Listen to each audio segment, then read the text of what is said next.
الحمد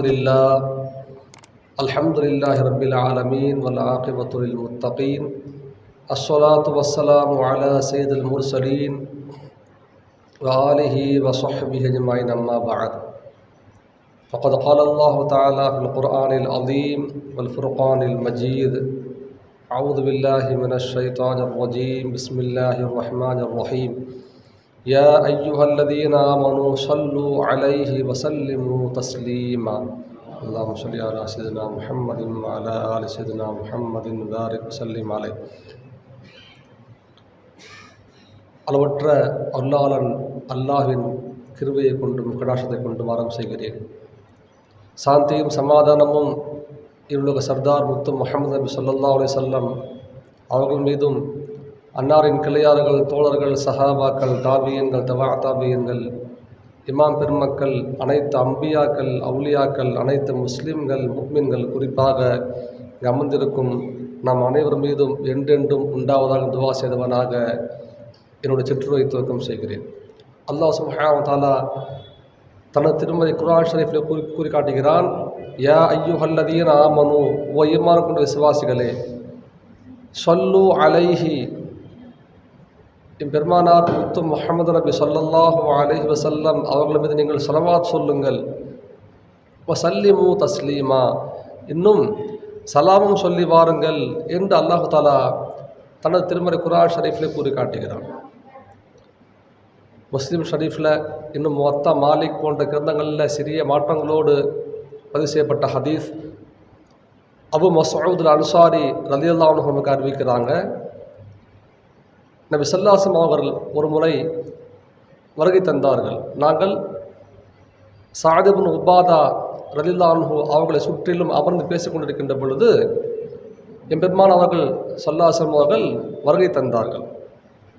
வருகை தந்து எங்களுக்கு முன்பாக அவர்கள் அமர்ந்து விட்ட பிறகு எங்களில் ஒருவரான பஷீர் இப்னு ஸஅத் ரலியல்லாஹு அன்ஹு அவர்கள் நபி ஸல்லல்லாஹு அலைஹி வஸல்லம் அவர்களை கேட்டாங்க, யா ரசூலல்லாஹ், அமரனல்லாஹு அன் நுஸல்லி அலைக, யா ரசூலல்லாஹ், அல்லாஹு தஆலா எங்களை உங்கள் மீது ஸலவாத் ஓதும்படி இந்த வசனத்தில் திருமறை குர்ஆன் ஷரீஃபுடைய இந்த ஆயத்திலே கட்டளையிட்டிருக்கிறான்.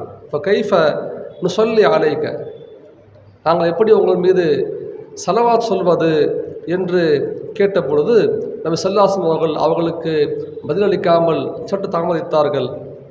பிறகு வஹி இறங்கிய பிறகு நபி அவர்கள் இந்த ஸலவாத், இப்ராஹிம் என்று சொல்லப்படக்கூடிய ஸலவாத்தை ஓதி காட்டுறாங்க.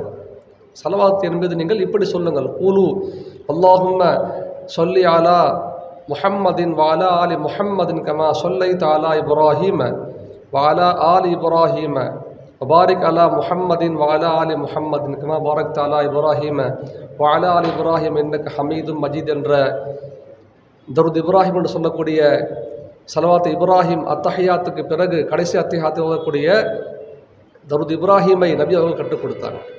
நம்ம ஹதீஸ் கதங்களை பார்க்குறோம், சஹாபாக்கள் சொல்கிறாங்க, எப்படி குர்ஆனுடைய வசனங்கள் அல்லாஹ்வுடைய தூதருக்கு இறங்கினால் சொல்லிக் கொடுப்பார்களோ, அல்லாஹ்வுடைய வசனத்தை திருமறை குர்ஆன் ஷரீஃபுடைய ஆயத்துக்களை வார்த்தை வார்த்தையாக, வாக்கியமாக, ஆயத்தாக, வரி வரியாக எப்படி நபி அவர்கள் அழகான முறையில் சொல்லிக் கொடுப்பார்களோ, அதே போன்று தருத் இப்ராஹிம் என்று சொல்லக்கூடிய ஸலவாத்தையும் நபி அவர்கள் கற்றுக் கொடுத்தார்கள்.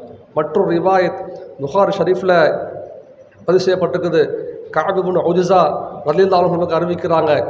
அவங்க அறிவிக்கின்ற ஹதீஸில் நபி அவர்களிடம் கேட்கப்பட்டது, அம்மா ஸலாமு அலைக ஃபக்கத் அரஃப்னாஹு யா ரசூலல்லாஹ், நபி நாயகமே, உங்கள் மீது எப்படி சலாம் சொல்வது என்று நாங்கள் அறிந்திருக்கிறோம். இப்போ கைஃப ஸலாத்து அலைக, எப்படி நாங்கள் உங்கள் மீது ஸலவாத் சொல்வது என்று கேட்கப்பட்ட பொழுதும் நபி அவர்கள் இந்த தருத் இப்ராஹிம் என்று சொல்லக்கூடிய ஸலவாத்தை இந்த உம்மத்திற்கு, சஹாபாக்களுக்கு கற்றுக் கொடுத்தாங்க. ஸலவாத் நிறைய இருக்குது, நூற்றுக்கணக்கான, ஆயிரக்கணக்கான ஸலவாத் இருக்குது. ஸலவாத் என்பது சாதாரண விஷயம் அல்ல. இம்மை மறுமையின் அனைத்து பாக்கியங்களையும் நாம் பெறுவதற்கு காரணமாக ஸலவாத்துகள் இருக்கிறது. சொல்லுவாங்க, நம்ம படிக்கிற மலாமியாட்டு அர்த்தங்களை கவனிக்காமல் வாசிக்கிறோம், அதற்கும் உரிய கூலியும் மகத்துவமும் உண்டு. அதற்கும் உரிய கூலியும் மகத்துவமும் உண்டு. அர்த்தம் புரியாமல் படித்தா கூட சரி, அர்த்தம் விளங்கி படித்தால் நம்முடைய அந்தஸ்தும் தர்ஜாவும் மர்த்தபாவும் எங்கே சென்றுவிடும். யாமையரூமுன் நஈமா பிஹுப்பிஹி கும்முகீமா வலவ் தகூனு சகீமா லதைஹி புருஉஸ் ஸகாமி. எவ்வளவு அற்புதமான வரி.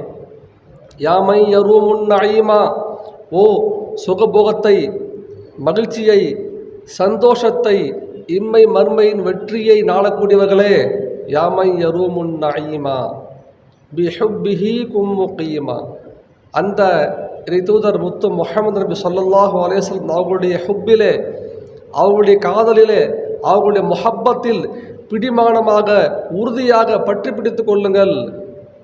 யாமையரூமுன் நஈமா பிஹுப்பிஹி கும்முகீமா வலவ் தகூனு சகீமா, நீ நோயாளியாக இருப்பாரையானால் அது உடல் நோயாக இருந்தாலும் சரி, உடல் நோயாக இருந்தாலும் சரி, உள்ளத்தினால் ஏற்படக்கூடிய நோயாக இருந்தாலும் சரி. உடல் ஆரோக்கியமாக இருப்பாங்க, உள்ளத்தில் ஹசது, பொறாமை, குரோதம், ஹிக்கது, கிபுரு, தற்பெருமை, உஜுபு, பெருமை, தற்பெருமை போன்ற நிறைய கெட்ட குணங்கள், அதை சூஃபியாக்கள் வலிமாக சொல்லுவாங்க உள்ளத்தில் உள்ள நோய்கள். உடல் நோய்க்கும் மருந்து நபி ஸல்லல்லாஹு அலைஹி வஸல்லம் அவர்கள்தான். உள்ளத்தின் நோய்களுக்கும் மருந்து என் பெருமானார் முத்து முஹம்மது நபி ஸல்லல்லாஹு அலைஹி வஸல்லம் அவர்கள்தான். வலவ் தகூனு சகீமா லதைஹி புருஉஸ் ஸகாமி, நீ நோயாளியாக இருப்பாயானால் நோய்க்கு மருந்து நபி அவர்களிடம் இருக்கிறது. நோய்க்கு மருந்து எம்பெருமானார் முத்து முஹம்மது நபி ஸல்லல்லாஹு அலைஹி வஸல்லம் அவர்களிடம் இருக்கிறது. அவர்களே மருந்தாக இருக்கிறார்கள்.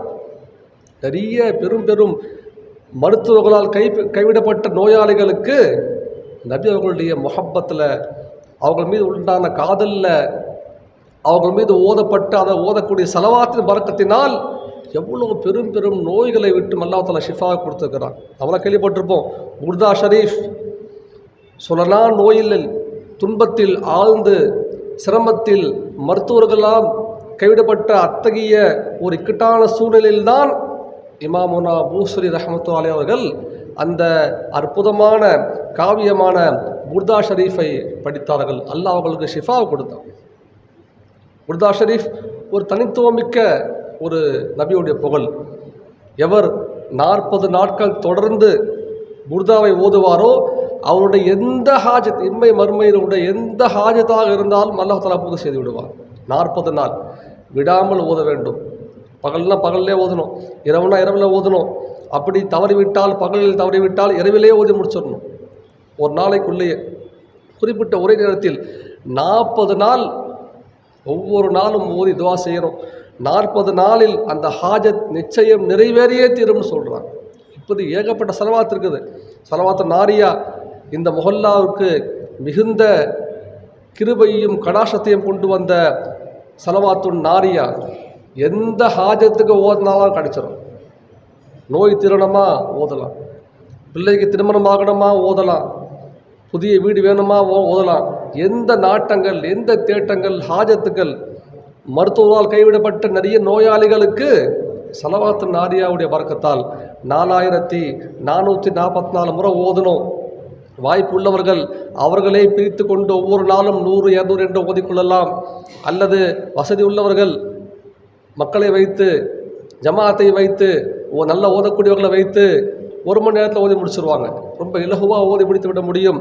அல்லாஹ் அனைத்து ஹாஜத்துக்கள், நாட்டங்கள், தேட்டங்களை ஸலவாத்து நாரியாவுடைய பரக்கத்தில் கபூல் செய்கிறான். மட்டுமல்ல, ஸலவாத்தை பற்றி சொல்கின்ற பொழுது ஹர் தர்திக்கு தவாஹே சொல்லி அலா முஹம்மது ஸல்லல்லாஹு அலைஹி வஸல்லம், அனைத்து வழிகளுக்கும், அனைத்து நோய்களுக்கும், அனைத்து சிரமங்கள், கஷ்டங்கள், துன்பங்கள், துயரங்களுக்கும் மருந்தாக, நிவாரணியாக இருக்கிறது ஸலவாத்து. ஸலவாத்து ஓத ஒருவன் ஆரம்பித்து விடுவாரானால் அவன் வலியுள்ளவாக, இறை நேசராகவே ஆகிவிடுகிறான். நிறைய வலிமார்களுக்கு விலாயத்து கிடைத்தது ஸலவாத்தின் பரக்கத்தால், நபியுடைய நேசத்தால், நபியுடைய காதலால், முஹப்பத்தால் என்றால் அது எல்லளவும் மிகையல்ல. அல்லாஹ் தஆலா அத்தகைய பெரும் பாக்கியத்தை நம் எல்லோருக்கும் தருவானாக. வாஹிரு தஅவானா அல்ஹம்துலில்லாஹி ரப்பில் ஆலமீன்.